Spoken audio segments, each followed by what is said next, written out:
नमस्कार दोस्तों।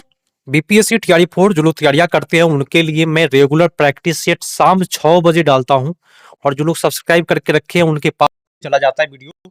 तो आज जो प्रैक्टिस सेट लेकर के आया हूं 7वां नंबर प्रैक्टिस सेट है प्लेटफॉर्म प्रकाशन का। तो चलिए शुरू करते हैं देर न करते हुए। प्रथम प्रश्न आप लोग के सामने है, निम्नलिखित में से किस बहुउद्देशीय परियोजना का निर्माण नर्मदा नदी पर किया गया है? नर्मदा नदी पर जो किया गया है बहुउद्देशीय परियोजना उसका नाम है सरदार सरोवर परियोजना, जो नर्मदा नदी पर है। नेक्स्ट है कि भारतीय मानक समय ग्रीनविच मध्य से कितना आगे है? बोले तो लंदन के समय से भारत का जो टाइम है वो कितना आगे है?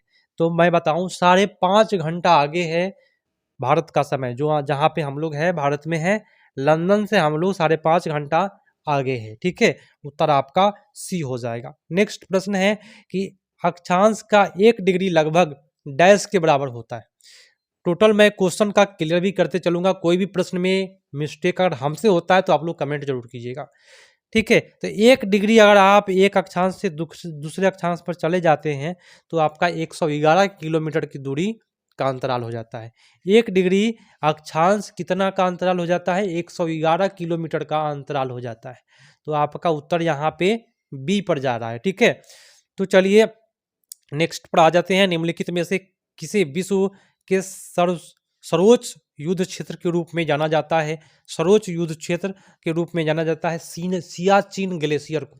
सर्वोच्च युद्ध क्षेत्र है सियाचिन ग्लेशियर। ठीक है, आपका उत्तर सी पर जाएगा। और मजेदार सेट है दोस्तों, रेगुलर आपको मिलेगा शाम 6 बजे। लेकिन दोस्तों मैं काफ़ी लोगों को कहना चाहूँगा कि काफ़ी लोग मेरे चैनल पर आते हैं लेकिन सब्सक्राइब नहीं करते हैं। सब्सक्राइब करने में आपका 1 रुपया भी नहीं जाएगा और आपका टीआरई 4 तैयारियाँ भी हो जाएगा। और मेरा टारगेट है कि आपके एग्जाम तक 100 प्रैक्टिस सेट कराऊं और 100 प्रैक्टिस सेट जो लोग कर लिए उनका टीआरई 4 या कोई भी 4 आएगा, निश्चित तौर पर आपका नौकरी लगेगी, जॉब लगेगा। ठीक है, और 100 का टारगेट है। और जैसे ही एग्जाम नज़दीक आएगा एक दिन में 2 प्रैक्टिस सेट में डालना शुरू कर दूंगा। और इसके अलावा भी मैं बहुत ऐसे ऐसे टॉपिक डालूंगा जिससे प्रश्न आपके टकराएंगे। तो चलिए नेक्स्ट प्रश्न पर आते हैं। सब्सक्राइब कर लीजिएगा। मैं आपसे रिक्वेस्ट यही करता हूं कि एक सब्सक्राइब कर लेना है, एक लाइक कर देना है, प्यारा सा एक कमेंट कीजिए। मैं देखिएगा जैसे ही आप कमेंट कीजिएगा मैं आपका कमेंट का तुरंत जवाब दूंगा और बहुत अच्छा लगेगा आपको। ठीक है, तो अगला प्रश्न है, जवादी पहाड़ी किस राज्य में है? देखिए ये जो पहाड़ियाँ हैं, जवादी पहाड़ी जो है वो तमिलनाडु में स्थित है। कहाँ है? तमिलनाडु में है जवादी पहाड़ी। ठीक है, आपका उत्तर सबसे बेटर बी पर जाएगा। नेक्स्ट प्रश्न आपके लिए और आपके सामने है, आपकी स्क्रीन पर है। भारतीय इतिहास के किस काल को चित्रित धूसर मृद मृद मृदभांड काल के रूप में जाना जाता है? तो यहाँ पे हो जाएगा, एक सेकेंड दोस्तों, तो मृदभांड काल के रूप में जाना जाता है, मृदभांड नहीं, मृदभांड बोले तो मिट्टी का जो काल है। तो यहाँ पे आपका उत्तर सबसे बेटर होगा, उत्तर वैदिक काल को क्या कहते हैं? उत्तर वैदिक काल को ही चित्रित धूसर मृदंड काल कहते हैं। ठीक है, याद रखिएगा। नेक्स्ट प्रश्न पर आते हैं। प्रश्न है कि भारत के ग्रीष्मकालीन मानसून के प्रवाह की सामान्य दिशा निम्नलिखित में से कौन है? तो इसमें आपका होगा दक्षिण पश्चिम। कौन सा होगा? ग्रीष्मकालीन मानसून की जब जैसे ही बात करता है, ग्रीष्मकालीन मानसून मतलब वैसा मानसून जो गर्मियों में आता है, तो उसको हम कहते हैं दक्षिण पश्चिम मानसून। और भारत में जो वर्षा होती है, सबसे ज़्यादा वर्षा बोले तो 75% वर्षा, मैं आपको बताऊं, याद रखिएगा प्रश्न पूछेगा, 75% जो वर्षा होता है वह भारत में दक्षिण पश्चिम मानसून से होता है। ठीक है, नेक्स्ट प्रश्न है, नलबान द्वीप कहाँ स्थित है? तो ये द्वीप जो है उड़ीसा के चिल्का झील में है। ठीक है, पूछता है कहीं कहीं चिल्का झील कहाँ है, तो उड़ीसा में है। आपका उत्तर सबसे बेटर ये हो जाएगा। इनमें से कौन सी नीलगिरी पहाड़ी की सबसे ऊंची चोटी है? उत्तर होगा क्या? डोडा बेटा। डोडा बेटा जो है नीलगिरी चोटी का सबसे ऊंची पहाड़ी है। और डोडा बेटा की लंबाई पूछता है कभी कभी 26-37 मीटर लंबाई है डोडा बेटा का। ठीक है, याद करते चलिएगा। जो मैं अलग से भी प्रश्न का बताऊंगा कुछ डिटेल, तो उसको भी याद रखना है। ठीक है, संघ लोक सेवा आयोग बोले तो यूपीएससी के किसी सदस्य का कार्यकाल निम्नलिखित में क्या होता है? संघ लोक सेवा आयोग के सदस्य का कार्यकाल कितने का होता है, तो आपका यहाँ होगा पद ग्रहण तारीख से 6 वर्ष की अवधि या 65 वर्ष की आयु प्राप्त करने तक, इसमें से जो भी पहले हो जाए। ये आपका उत्तर ए हो जाएगा। नेक्स्ट है, ये जो प्रश्न है वो मैथ का प्रश्न है। देखिए, मैं 40 नंबर का जो प्रश्न कराता हूँ सभी के लिए मान होता है। 40 नंबर में ही मैथ रीजनिंग आते हैं। 40 नंबर के साथ साथ पूरा प्रैक्टिस सेट कराता हूँ। तो पूरा प्रैक्टिस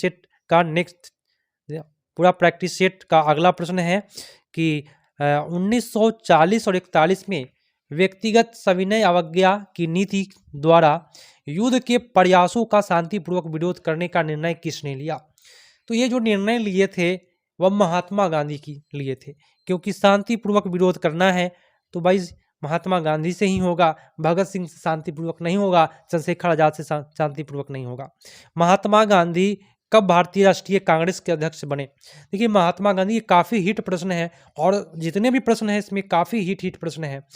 तो भारत के जो कांग्रेस के अध्यक्ष जो बने थे महात्मा गांधी 1924 ईस्वी में बने थे। ठीक है, कब बने थे? 1924 ईस्वी में कांग्रेस के अध्यक्ष बने थे महात्मा गांधी। कौन सा अधिवेशन? तो पूछता है बेलगांव अधिवेशन। कौन सा अधिवेशन? बेलगांव अधिवेशन में। ठीक है, आपका उत्तर हो जाएगा सी। महात्मा गांधी की हत्या नाथूराम गोडसे ने निम्नलिखित में से किस तिथि को किया था? जैसे ही देश आज़ाद हुआ दोस्तों, वैसे ही नाथूराम गोडसे ने महात्मा गांधी को मार दिया। तो होगा 30 जनवरी 1948। 47 में आज़ाद हुआ, 48 में महात्मा गांधी को गोडसे ने मार दिया। नेक्स्ट है कि किस वर्ष भारत में गवर्नर जनरल को वायसराय की उपाधि दी गई? वायसराय की उपाधि दी गई किस वर्ष? तो यहाँ आपका हो जाएगा, देखिए पहले जो था गवर्नर जनरल था, बाद में उसको वायसराय बोला जाने लगा। तो 1858 ईस्वी में ऐसा हुआ। ठीक है, इसको क्लियर करते चलेंगे, मज़ा आएगा आपको मेरे यहाँ। आप क्लास करेंगे रेगुलर, आप 6 बजे आ जाते हैं शाम में, तो निश्चित तौर पर एक प्रैक्टिस सेट आपके यूट्यूब चैनल पर नोटिफिकेशन के रूप में गिरा रहेगा। उन्हीं का गिरा रहता है जिनका सब्सक्राइब रहता है, तो आपके पास रहेगा। अगर ईमानदारी से तैयारियां करते हैं तो निश्चित तौर पर आपका जो परिवार का जो समस्याएं हैं, जो बेरोजगारी है, वो दूर होगा और आपको नौकरी लगेगी। शिवाजी के मंत्रिपरिषद में विदेश मंत्री को क्या कहा जाता है? देखिए, विदेश मंत्री को शिवाजी के काल में पंडित राव पेशवा सुमंत, तो विदेश मंत्री को इसमें हम लोग सुमंत कहते थे। किसको कहते थे? सब कोई पढ़े हुए हैं, सुमंत। तो आपका उत्तर यहाँ जो होगा सुमंत होगा। 1946 ईस्वी के नौसैनिक विद्रोह के बहादुरों को आत्मसमर्पण के लिए किसने तैयार किया था? तो आत्मसमर्पण के लिए जो तैयार किया था 1946 में नौसैनिक विद्रोह के बहादुरों को, है ना, नाव पर जो सेना होता है उसको आत्मसमर्पण के लिए तैयार किया था। उसका नाम था जिन्ना और पटेल। कौन था? जिन्ना और पटेल। आपका उत्तर सी जाएगा। रॉयल सोसाइटी ऑफ लंदन का फेलो बनाने वाला सबसे पहला भारतीय कौन था? तो पहला भारतीय रॉयल सोसाइटी ऑफ लंदन की बात करेगा तो AC वाडिया याद रखिएगा। Royal society of London AC Wadia. Next है कि कांग्रेस ने किस तिथि को पूर्ण स्वतंत्रता दिवस मनाया? कांग्रेस ने कौन सा तिथि को? तो 26 जनवरी 1930 ईस्वी को ही पूर्ण स्वतंत्रता दिवस कांग्रेस मना लेता है सबसे पहले। ठीक है, आपका उत्तर बी है। नेक्स्ट, निम्नलिखित में कौन सा संगठन ब्रह्म समाज के विरुद्ध था? ब्रह्म समाज के विरोध में कौन सा संगठन था? देखिए, ब्रह्म समाज के विरोध में धर्म सभा जो था वह विरोध में था, धर्म सभा। लेकिन बाकी जो था आत्मीय सभा और तत्वबोधिनी सभा वह क्या था? सपोर्ट में था। ठीक है, नेक्स्ट है कि स्वामी दयानंद सरस्वती ने सर्वप्रथम आर्य समाज 1875 में कहाँ स्थापित की थी? तो आर्य समाज की जो स्थापना 1875 ईस्वी में स्वामी विवेकानंद ने किया है वह बम्बई में किया। उस समय में उसका मुंबई का नाम बम्बई था। तो आपका उत्तर यहाँ ए होगा। नौजवान सभा नामक क्रांतिकारी संगठन की स्थापना भारत को भगत सिंह द्वारा किस वर्ष की गई थी? देखिए, नौजवान सभा की स्थापना संगठन की जो स्थापना है वो भगत सिंह ने किए हैं, लेकिन वर्ष यहाँ पे पूछा जा रहा है, सन ईस्वी पूछा जा रहा है, तो सन ईस्वी होगा 1926 ईस्वी में। कब? 1926 ईस्वी में नौजवान सभा का स्थापना भगत सिंह के द्वारा किया जाता है। नेक्स्ट है कि किस मराठा अंग की राजधानी इंदौर थी? मराठा अंग की राजधानी कहाँ थी? किस मराठा अंग, बोले तो राज्य की राजधानी इंदौर थी। तो देखिए इंदौर की जो राजधानी था वह था होलकर का। किसका था? होलकर का। होलकर का राजधानी कहाँ था? इंदौर था। याद रखिएगा आप सभी। आपका उत्तर सबसे बेटर जो हो जाएगा वह सी हो जाएगा। नेक्स्ट है, निम्नलिखित में से बिहार के किस जिला की सीमा गंगा को स्पर्श नहीं करता है? कौन सा ऐसा जिला है बिहार का जो गंगा से सटा हुआ नहीं है? मुंगेर, दरभंगा और भागलपुर, इसमें से बताना है। देखिए दरभंगा जो है दोस्तों, उसमें कहीं भी गंगा जाकर के सटा नहीं है। गंडक आपको मिलेगा दरभंगा में, लेकिन गंगा का कहीं भी उसमें सटा हुआ नहीं मिलेगा। वायसराय की कार्यकारी परिषद में शामिल होने वाले प्रथम भारतीय कौन थे? तो प्रथम भारतीय जो थे वह सत्येंद्र प्रसन्न सिन्हा थे, जो वायसराय की कार्यकारी परिषद में शामिल हुए थे। सत्येंद्र प्रसन्न सिन्हा। आपका उत्तर सबसे बेटर सी होगा। ठीक है, पूरा क्लियर करेंगे, कहीं भी प्रश्न में मिस्टेक करने का मैं प्रयास नहीं करूंगा, कहीं भी मिस्टेक हमसे नहीं हो, पूरा कोशिश रहता है। इसके अलावा भी अगर आपको कहीं लगे कि डाउट हुआ है तो प्यारा सा कमेंट कीजिए, देखिए मैं आपको जवाब दूंगा आपका तुरंत। और बहुत ऐसे चैनल है जो जवाब नहीं देता, लेकिन मैं आपका प्रत्येक क्वेश्चन का जवाब दूंगा। और आप लोग इसके अलावा भी आप लोग कुछ भी आपके मन में सवाल आए तो कमेंट करें। गोदावरी डेल्टा किस राज्य में पड़ता है? गोदावरी डेल्टा दोस्तों आंध्र प्रदेश में पड़ता है। ठीक है, जो पूर्वी तटीय मैदान में आंध्र प्रदेश राज्य में बना है। आपका उत्तर बी होगा। नेक्स्ट है कि आज देखिए यहाँ पे आ गया आपका मैथ का प्रश्न, और नेक्स्ट आपका जीके का प्रश्न आएगा। ये 40 नंबर वाले में से पूछे जाते हैं। 40 नंबर के अलावा भी अब आता है यहाँ से जीके जीएस, जो आपको जाएगा 100+ प्रश्न। ठीक है, प्रकलन समिति राज्यसभा में कितने सदस्य होते हैं? प्रकलन समिति में राज्यसभा में सदस्यों की संख्या पूछी जा रही है। तो प्रकलन समिति में सदस्यों की जो संख्या होती है मैं आपको बताऊं, मैं आपको ध्यान से सुनिएगा। प्रकलन समिति की बात किया है, लेकिन राज्यसभा में किया है, तो राज्यसभा में एक भी सीट नहीं होता है। प्रकलन समिति के एक भी सदस्य नहीं होते हैं, लेकिन लोकसभा में होते हैं दोस्तों। कितने होते हैं लोकसभा में? तो लोकसभा में 30 होते हैं, लेकिन यहाँ पूछ रहा है राज्यसभा में, तो इसमें से कोई नहीं होगा। इस बात को क्लियर करके चलिएगा। ठीक है, विशेष परिस्थिति में लोकसभा और राज्यसभा की संयुक्त बैठक का प्रावधान भारतीय संविधान के किस अनुच्छेद में किया गया है? तो कौन सा ऐसा अनुच्छेद है जिसमें राज्यसभा लोकसभा का बैठक का प्रावधान किया गया है? तो उत्तर सबसे बेटर आपका जाएगा 108 अनुच्छेद के तहत। B is the right answer. दल परिवर्तन के आधार पर सदन किसी सदस्य का निर्हरता संबंधित प्रश्न का निर्णय करने का अधिकार निम्नलिखित में किसके पास है? तो सबसे ज्यादा जो है वह संबंधित सदन के अध्यक्ष और सभापति के पास है ना, प्रश्न करने का। ठीक है, आपका उत्तर सी होगा। सर्वोच्च न्यायालय के मुख्य न्यायाधीश संघ लोक सेवा आयोग के अध्यक्ष और मुख्य निर्वाचन आयुक्त भारतीय नियंत्रक महालेखक परीक्षकों पदों में वरीयता क्रम में सबसे उच्च क्रम पर कौन सा पद है? सबसे उच्च में आता है सर्वोच्च न्यायालय के मुख्य न्यायाधीश। क्या आते हैं? सर्वोच्च न्यायालय के मुख्य न्यायाधीश। ठीक है, सबसे उच्चतम आते हैं। इसमें राष्ट्रपति की चर्चा नहीं है, इसलिए आपका उत्तर ये होगा। आइए नेक्स्ट प्रश्न पर। और एक लाइक, बस मैं आपसे क्या डिमांड करता हूँ, मैं आपसे लाइक का डिमांड करता हूँ कि आप लोग वीडियो देख रहे हैं तो एक अंगूठा का निशान दबा दीजिए ऊपर की ओर, आपको भी अच्छा लगेगा और हमको मोटिवेशन प्राप्त होगा। और निश्चित तौर पर जो मैं वादा किया हूँ आपके साथ कि मैं रोज प्रैक्टिस सेट डालूंगा और निश्चित तौर पर आपका हमेशा हेल्प करूंगा। किसी राज्य में विधान परिषद के सृजन के लिए निम्नांकित में से कौन सा आवश्यक शर्त है? सृजन के लिए जो शर्त है वह है संबंधित राज्य विधानसभा के सदस्यों का कम से कम 120 हो। ठीक है, आपका उत्तर हो जाएगा ए। नेक्स्ट है कि भारत के प्रथम लोकसभा की अवधि निम्न में से कौन सी थी? प्रथम जो लोकसभा की जो अवधि थी, माने बैठक जो हुआ वह हुआ था 1952 से अप्रैल 1957।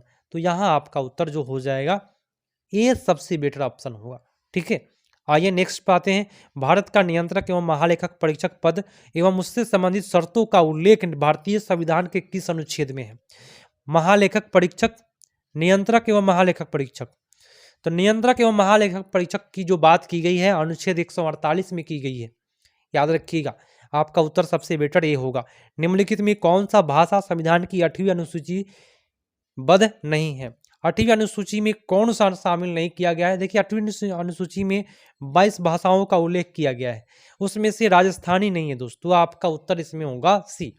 ठीक है, 22 भाषाओं में कौन कौन से हैं मैं आपको बता दूं। असमिया है, बांग्ला है, बोडो है, डोगरी है, गुजराती है, हिंदी है, कन्नड़ है, कश्मीरी है, कोंकणी है, मैथिली है, मलयालम, मणिपुरी, मराठी, नेपाली, उड़ीसा, पंजाबी, संस्कृत, संस्थाली, सिंधो, तमिल और तेलुगु और उर्दू है। इस प्रकार से भारत के संविधान सभा चुनाव में उपयुक्त में से कोई नहीं, बोले तो एक नोटा आता है। आप लोग जो वोट डालने जाते हैं तो एक नोटा ऑप्शन आता है, माने किसी को वोट नहीं डाले। विकल्प का पहली बार इस्तेमाल कब किया गया? नोटा का इस्तेमाल सबसे पहले 2013 में हुआ है, नवंबर में। ठीक है, 2013 के नवंबर में सबसे पहले नोटा का इस्तेमाल हुआ है। इसका फुल फॉर्म होता है नॉन ऑफ द एबव। आपका उत्तर होगा सी। नेक्स्ट है लोकसभा अध्यक्ष निम्नलिखित में किसे त्यागपत्र सौंपकर पदमुक्त हो सकता है? लोकसभा का अध्यक्ष जो त्यागपत्र देता है ना, लोकसभा के उपाध्यक्ष को देता है। ठीक है, आपका उत्तर बी पर जाएगा। विधान परिषद की संरचना का उल्लेख भारतीय संविधान के किस अनुच्छेद में? विधान परिषद की कौन सा अनुच्छेद में? विधान परिषद, तो विधान परिषद आपका हो जाएगा 171 में। निगम कर है ना, कॉर्पोरेट टैक्स आप लोग सुने होइएगा। निगम कर जो है वह प्रत्यक्ष एवं केंद्रीय है। प्रत्यक्ष कर है मैंने सामने सामने से लिया जाता है, और केंद्र है बोले केंद्रीय है, बोले तो केंद्र सरकार के द्वारा लागू किया गया है। भारत का कौन सा राज्य सोने का सबसे बड़ा उत्पादक है?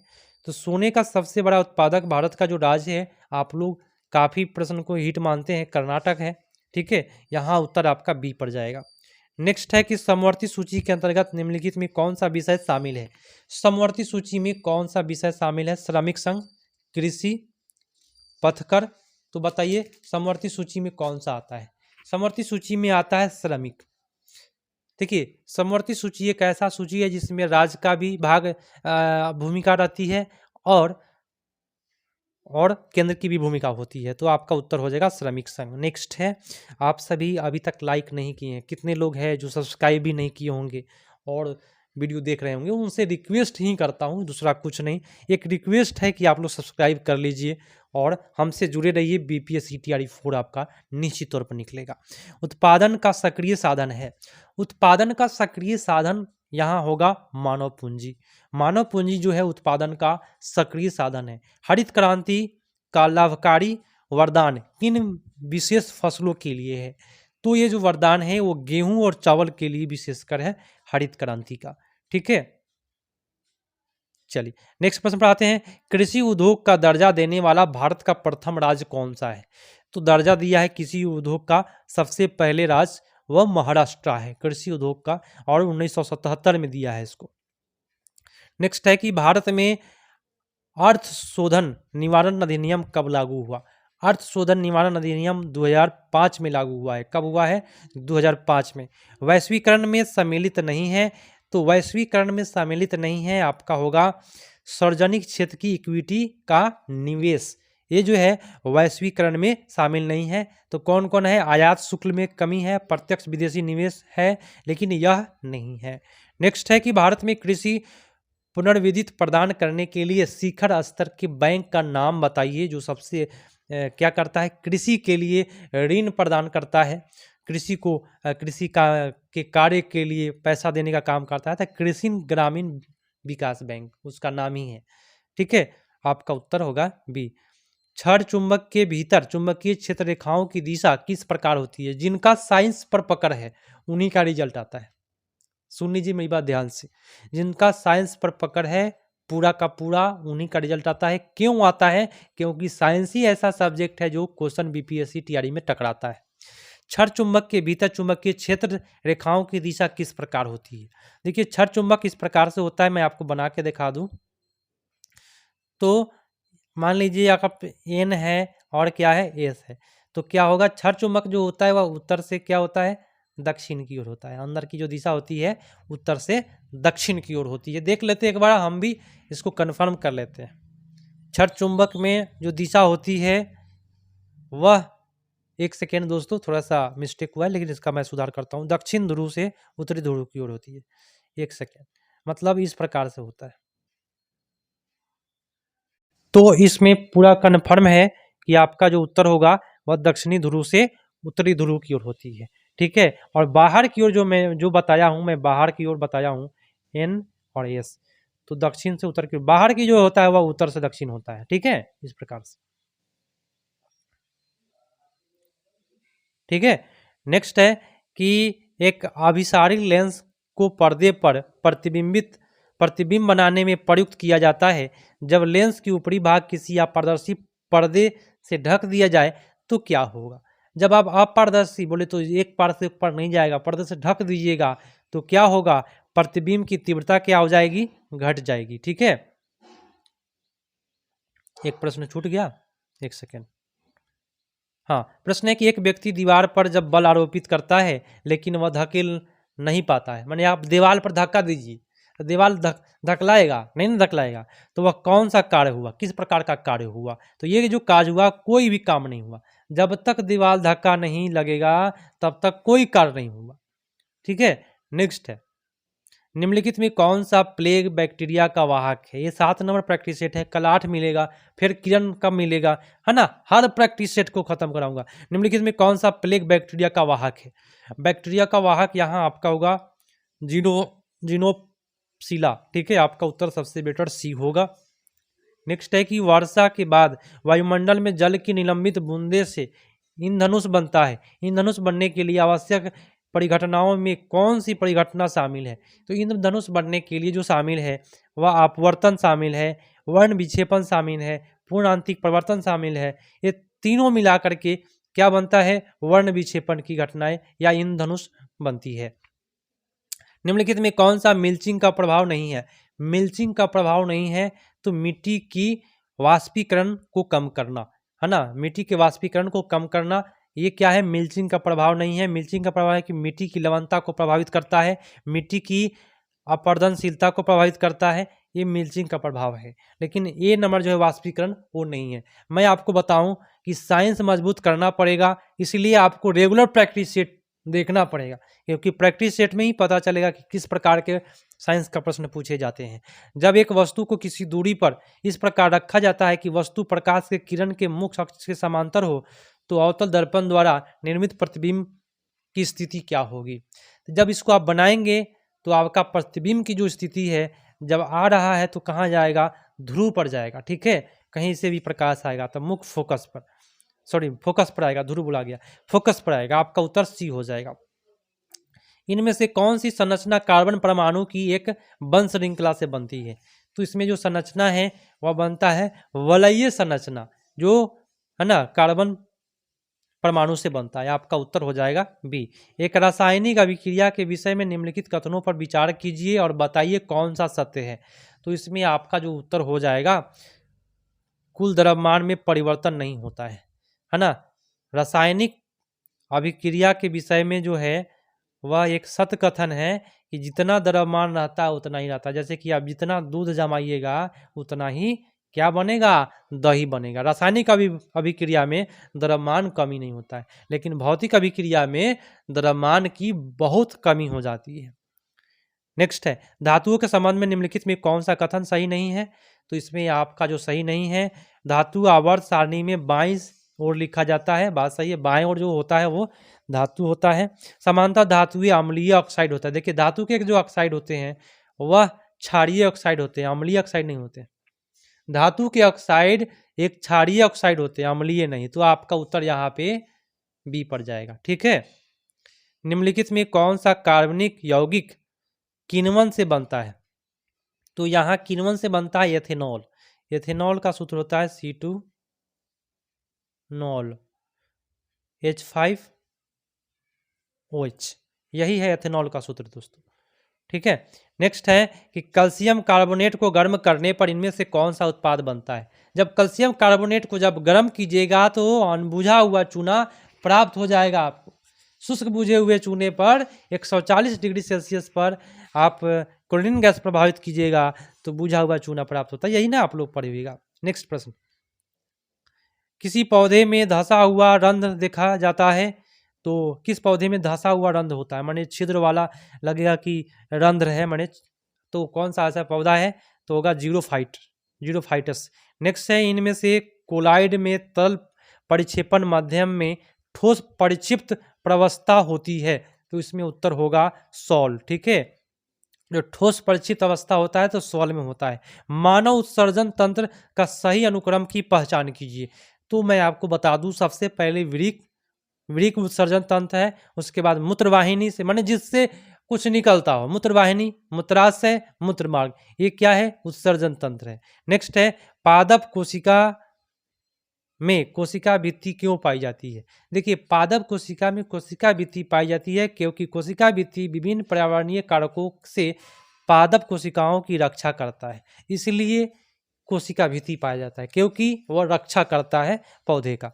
नेक्स्ट है कि रक्त के द्रव मैट्रिक्स को क्या कहा जाता है। रक्त के द्रव मैट्रिक्स को प्लाज्मा कहते हैं।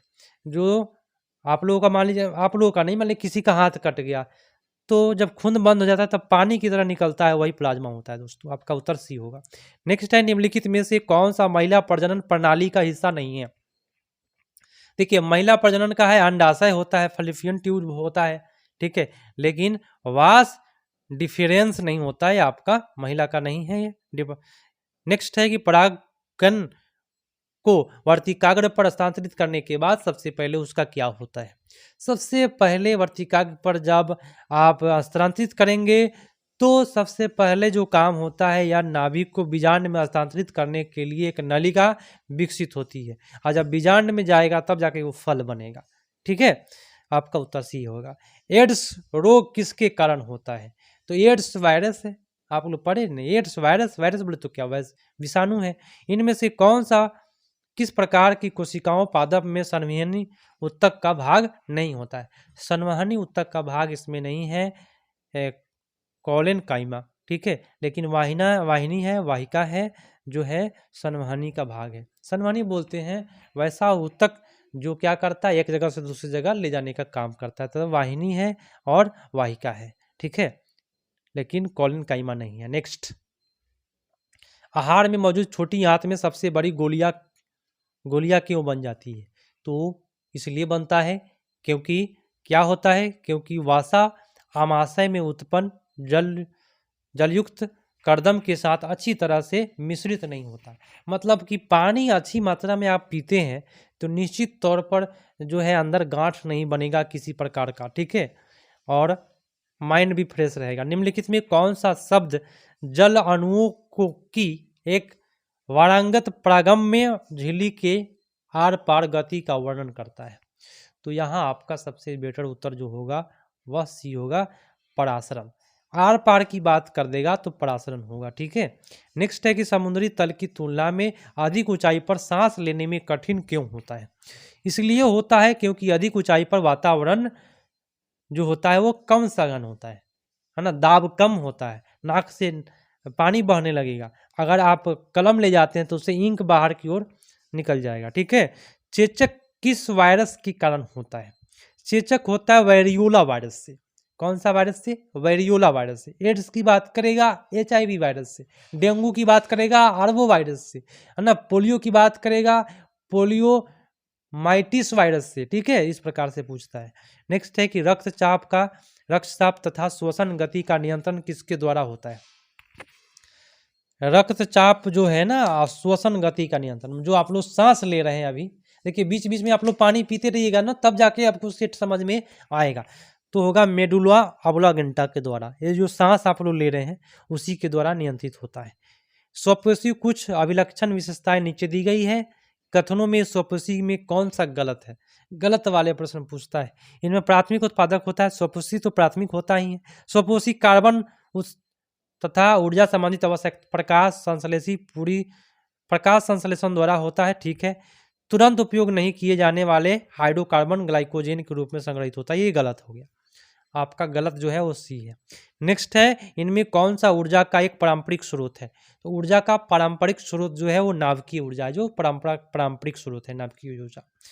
ऊर्जा का पारंपरिक जो स्रोत है वो नाभिकीय ऊर्जा है, ठीक है, आपका उत्तर सबसे बेटर जो होगा उसी होगा, याद रखिएगा। निम्नलिखित में कौन सी ओजोन परत की मोटाई बढ़ने के लिए सर्वाधिक उपयुक्त है? ओजोन परत की मोटाई डाप्सन से मापते हैं और बढ़ने के लिए उपयुक्त है कि फ्लोरीन आधारित प्रतिष्ठितकों का प्रयोग कम करना, है ना। इससे आपका रोक लग जाएगा, जैसे कि एसी का प्रयोग लोग करता है लोग, है ना, शेविंग क्रीम, इस प्रकार से जो भी प्रयोग होता है उससे ओजोन परत में क्षय हो रहा है। निम्नलिखित में कौन सा पौधा एक परजीवी है? तो परजीवी पौधा इसमें हो जाएगा अमरबेल। किसी किसी पौधा पर आप लोग देखे होइएगा पीला पीला पीला लत्तर टाइप के रहता है, उसी को अमरबेल कहते हैं। अमरबेल का दूसरा नाम है लियाना। क्या नाम है? लियाना। नेक्स्ट है कि खतरनाक अपशिष्ट निपटान की सर्वोत्तम विधि कौन सा है? खतरनाक अपशिष्ट है आपके पास, उसको निपटाना है तो कौन सा विधि से सबसे अच्छा होगा? तो भस्मीकरण बोले तो जला दीजिए, ठीक है, जलाना और साथ साथ उसको मिट्टी में दाब देना। जीवाणुओं की क्रिया द्वारा घोड़ा, खरगोश आदि गैसीय प्राणियों में आहार में मौजूद सेलुलोज का पहचान इनमें से किस स्थान पर होता है? सेलुलोज का पहचान जो होता है वह अंधनाल में होता है, ठीक है। आपका उत्तर सी होगा सबसे बेटर, ठीक है। नेक्स्ट, निम्नलिखित में कौन सा ऊर्जा का गैर पारंपरिक स्रोत नहीं है? तो इसमें नहीं है, परमाणु ऊर्जा गैर पारंपरिक नहीं है, ठीक है। गैर पारंपरिक स्रोत में आता है सौर ऊर्जा, भूतापीय ऊर्जा, ठीक है, गैर पारंपरिक स्रोत में आता है। 22 मार्च 2024 को कौन सा दिवस मनाया जाता है? तो 22 मार्च को कौन सा दिवस मनाया जाता है इसमें बताना है। 22 मार्च की मैं बात कर रहा हूं तो बिहार दिवस के रूप में मनाया जाता है, तो यहां आपका जो उत्तर होगा बिहार दिवस, ठीक है। नेक्स्ट है कि हाल ही में किस राज्य में सौराष्ट्र क्रिकेट एसोसिएशन स्टेडियम का नाम बदलकर निरंजन शाह स्टेडियम किया गया? निरंजन शाह स्टेडियम किया गया है, उसका नाम है गुजरात में है, ठीक है। सौराष्ट्र जो था पहले वह गुजरात में था, उसका निरंजन शाह स्टेडियम कर दिया गया है। उत्तर आपका होगा सी, गुजरात में। हाल ही में चंदूबी महोत्सव किस राज्य में मनाया गया? चंदूबी महोत्सव जो मनाया गया है वह असम में मनाया गया है। नेक्स्ट है कि अक्टूबर 2023 में भारत ने इजराइल हमास संघर्ष क्षेत्र में भारतीय नागरिकों की वापसी के लिए कौन सा ऑपरेशन चलाया? इजराइल और हमास में युद्ध हो रहा था, भारत के नागरिक फंसे हुए थे, उसके लिए एक ऑपरेशन चलाया गया ताकि वहाँ के नागरिक जो है, हमारे नागरिक जो है अपने भारत लौट आए, तो उसका नाम था ऑपरेशन अजय, ठीक है। नेक्स्ट है तटीय पर्यटन को बढ़ावा देने के लिए भारत का पहला मरीना कहाँ बनाया जा रहा है? भारत का पहला मरीना जो बनाया जा रहा है वो कर्नाटक में बनाया जा रहा है, ठीक है, ठीक है। आपका नेक्स्ट प्रश्न है कि जुलाई 2024 में निर्माणाधीन संकुल ला सुरंग किसे जोड़ा जा रहा है?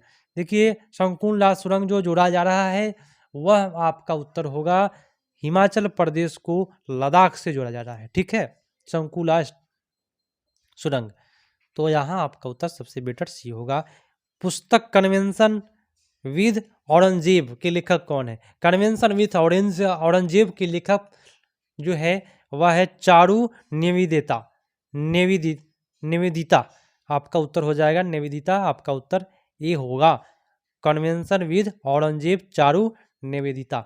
नेक्स्ट प्रश्न पर आते हैं और उसके बाद अब थोड़ा देर के बाद रीजनिंग शुरू होगा और ये आपका क्लास भी समाप्त हो गया। आधे घंटा में लगभग आपका क्लास खत्म हो जाते हैं। एशियाई पारा खेल 2023 में कुल कितने पदक जीतकर भारतीय खिलाड़ी ने इतिहास रचा है? 23 में कितना पदक भारत ने जीता है एशियाई में?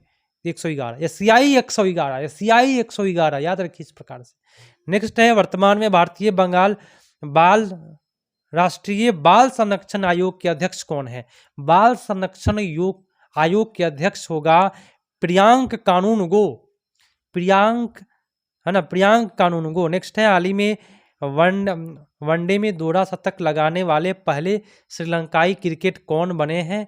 वनडे में जो दोहरा शतक लगाए हैं हाल ही में तो पथुम निसांका, काफी अजीब नाम है भाई, आपका उत्तर बी पर जाएगा। नेक्स्ट है विश्व का सबसे बड़े परमाणु संलयन रिएक्टर परिचालन कहाँ शुरू किया गया? तो सबसे पहला जो शुरू किया गया है वो जापान में शुरू किया गया है। किस बैंक ने 100 डेज पे अभियान शुरू किया है? 100 डेज 100 पे अभियान पूछेगा। 100 डेज 100 पे अभियान कौन सा बैंक किया है? तो सेबी बैंक किया है। कौन सा बैंक किया है? सेबी बैंक किया है। और आप सभी से मैं बार-बार रिक्वेस्ट करता हूँ, क्योंकि काफ़ी ऐसे जो कैंडिडेट है जो तैयारियाँ बीपीएससी 4 की तैयारियाँ कर रहे हैं और उन लोगों जो है वो सब्सक्राइब नहीं करते। तो आपसे बार-बार मैं रिक्वेस्ट करता हूँ कि बस सब्सक्राइब कर लेना है, अपने दोस्तों को भी जोड़ना है और एक लाइक और प्यारा सा कमेंट कीजिए। मैं आपके प्रत्येक कमेंट का जवाब दूँगा। अगर आपका कोई भी सवाल है तो ज़रूर पूछ सकते हैं, क्योंकि जॉब लगने के बाद भी मैं आपको हेल्प करने वाला हूँ। आप लोग वीडियो मेरा उठा करके देखिए, काफ़ी टीचर लोग हमसे जुड़े हुए हैं। मिलते हैं नेक्स्ट अपडेट में, तब तक के लिए धन्यवाद। जय हिंद।